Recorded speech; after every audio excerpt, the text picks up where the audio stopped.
New videos every day. What are the worst possible foods that we can eat in a day? What are the worst foods for us that are out there in our diets, making us unhealthy and making us, in some cases, obese? Go ahead and leave a comment letting me know what you think might be the absolute worst food out there, and then stay tuned and I'll talk about what the 10 worst foods are. I'll talk about the 10 foods that we should be eliminating from our diet in order to have healthier bodies.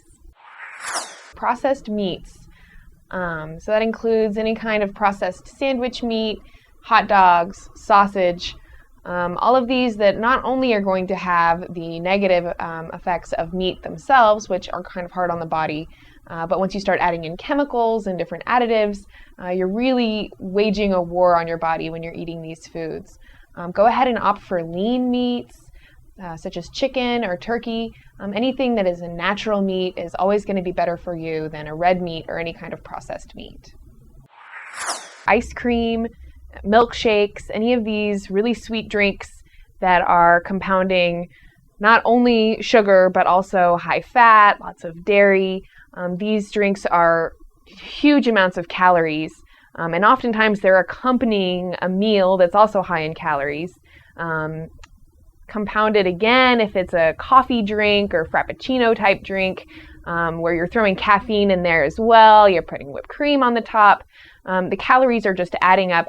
You have no nutrition coming from these drinks, and they're just going to really be hard to lose weight if you're drinking a lot of these real sugary milkshakes and things like that.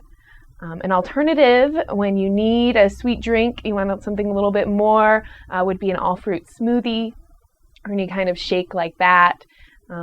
Natural fruit juices are good. You want to be careful because natural fruit juices don't contain all the good things that fruit themselves have, but that is going to be much better than having something that's got a lot of fat as well as sugar. Number 8 on my list is TV dinners or any kind of microwave dinner, which have become really popular because they're so quick, they're so easy to transport. Throw them in the fridge or freezer and get them out, nuke them, and you instantly have a meal. But right there in that whole nuking them process, it's exactly what you're doing. You're nuking any kind of nutrients or anything that might have been in the food before it was packaged and processed and frozen by putting it in the microwave and doing it.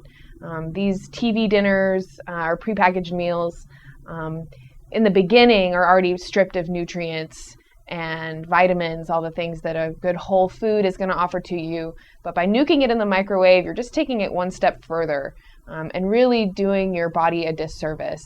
The other problem is that you're eating a meal, you're eating something to be telling your body to get full, but if you're not giving your body any nutrition, it's not going to be satisfied. You're going to still feel hungry afterward. You're going to splurge on the dessert, more than likely, and you're going to be hungry again later. So if you can eliminate TV dinners from your diet, that would be a huge plus in terms of getting healthier. Oils, particularly canola oil, corn oil, soybean oil, safflower, sunflower oils. These are often highly processed oils that lose a lot of their nutrients, and they sometimes may come from genetically modified plants as well, which is another harmful thing, which we'll discuss in a later video.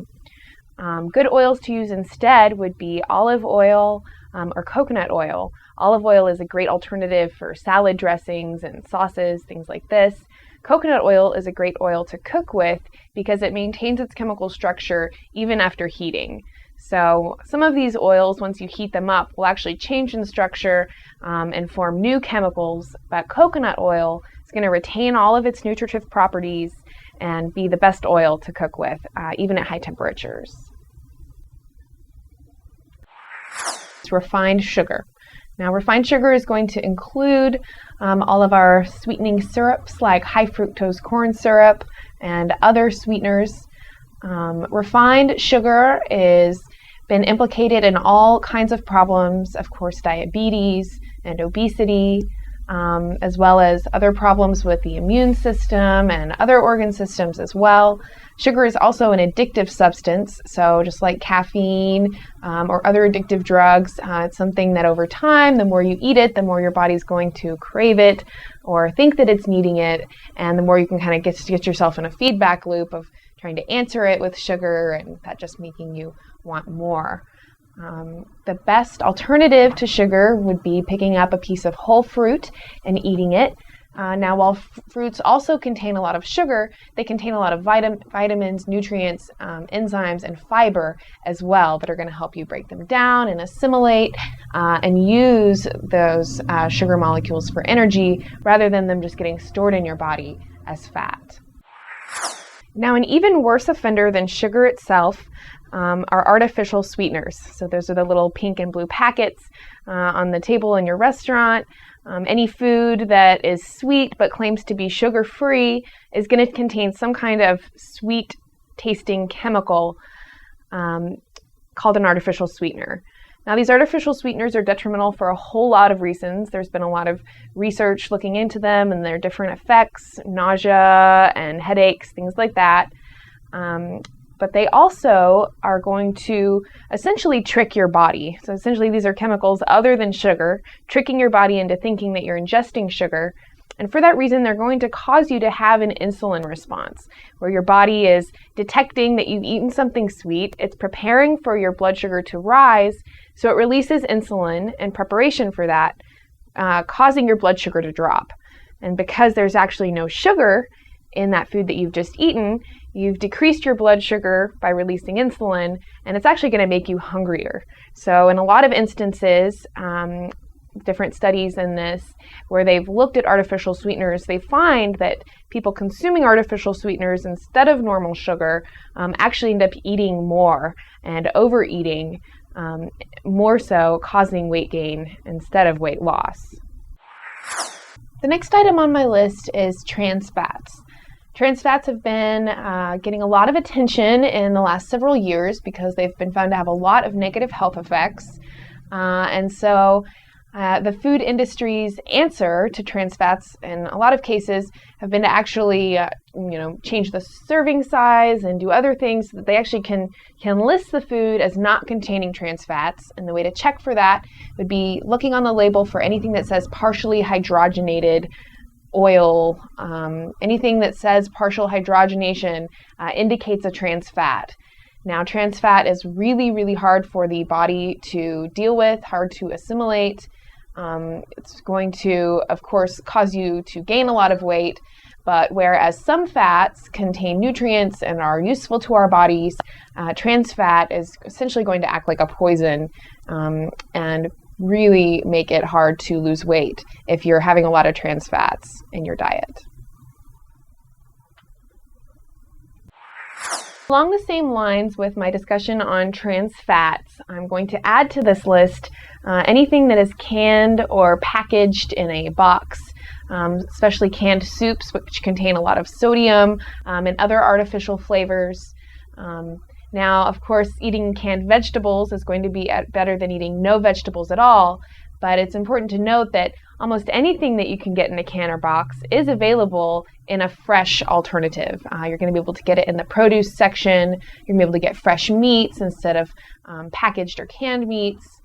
And these are always going to be significantly more healthful for you than something that's been canned, something that has a shelf life of several years or that may have no shelf life at all. Is going to indicate that it's not a living food, it's not a raw, fresh food, and therefore it's not going to contain as much nutrition. That'll work. Getting towards the end of our list, I'm now going to address fried foods. Now, fried foods are bad for us for a whole lot of different reasons. Mainly that heating anything to a really, really high temperature is going to create some toxic chemicals. That's also going to kill any of the vitamins or nutrients that may have existed in the food prior to being heated.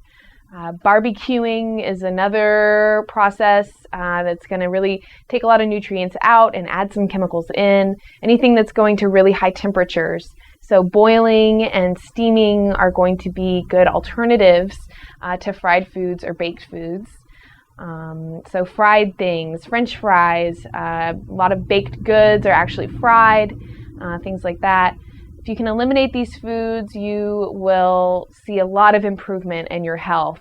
And a lot of times these foods feel hard to avoid, but if you can just, for instance, maybe you're not going to completely cut out fast food completely altogether, a real cold turkey, but if you can go ahead and eliminate French fries, that would be a great step towards improving your health.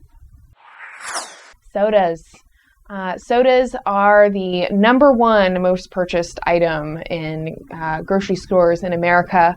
They're estimated to be responsible for 70% of our excess calories in our diets. They're loaded with sugar, or in some cases, artificial sweeteners, which I already addressed as being bad. So don't feel like by substituting your soda with diet soda, you're making a healthier choice. It's actually going to be better to just go with the normal soda than to go with a diet soda for a lot of different reasons. But if you can eliminate sodas completely, that would be best. One good way to start weaning yourself off soda is to alternate. If you're somebody that drinks a soda at every meal, start alternating a soda at one meal, water at another. Soda one, water another. Kind of this idea of maybe just going equal amounts of water in soda, and over time it'll be easier to wean yourself off of sodas. Now, if you're somebody that drinks a whole lot of sodas every day, this is kind of a huge undertaking, but you will see weight loss coming pretty quickly. There's several people that report that once they cut out sodas, with that being the only dietary change that they make, they immediately see that they're losing weight and feeling more healthful and all of this. Now, part of that I would contribute to the fact that they're probably drinking more water, but also this is just a huge contributor to excess calories and sugar that we don't need and that is really detrimental to our health. So sodas should go.